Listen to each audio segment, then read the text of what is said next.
కీర్తి సురేష్ పెళ్లి పీటలెక్కబోతోంది. మొన్నటి వరకు తమన్నా పెళ్లి అన్నారు. శృతి హాసన్ కి వెడ్డింగ్ బెల్స్ మోగనున్నాయి అన్నారు.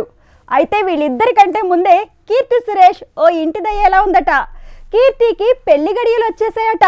దసరా మూవీ నుంచి వచ్చి దుమ్ము దులుపుతున్న ఈ పాటలానే కీర్తి సురేష్ తనకు కాబోయే భర్త కోసం పాడబోతుందట. ఫ్యామిలీ మొత్తం కీర్తి సురేష్ పెళ్లి పనులకు రెడీ అయిందట. మొత్తానికి కీర్తి సురేష్ కి పెళ్లి కళ వచ్చేసిందట. తెలుగు, తమిళ్, మలయాళం ఇలా సౌత్ సినిమాను ఏలిన కీర్తి సురేష్ 30లో పడింది.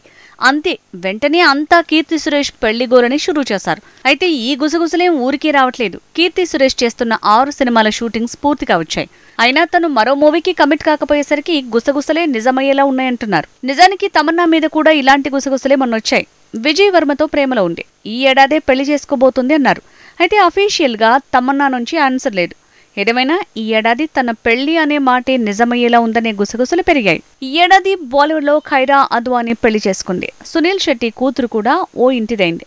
అలానే తమన్నాకి పెళ్లి బాజాలు మొగొచ్చంటున్నారు. ఈ లిస్ట్ లో నెక్స్ట్ కీర్తి సురేషే అనే మాట వినిపిస్తోంది. కీర్తి సురేష్ 30+ లో అడుగు పెట్టాక పెళ్లి చేయాలనేది తన కుటుంబ సభ్యుల కండిషన్ అట. ఇక బంధువుల అబ్బాయినే పెళ్లి చేసుకోబోతోందని, అందుకే కొత్త సినిమాలకు సైన్ చేయట్లేదనే ప్రచారం జరుగుతోంది. ముహూర్తాలు కూడా కుదిరాయట. త్వరలో గుడ్ న్యూస్ చెప్తుంది కీర్తి సురేష్ అంటున్నారు.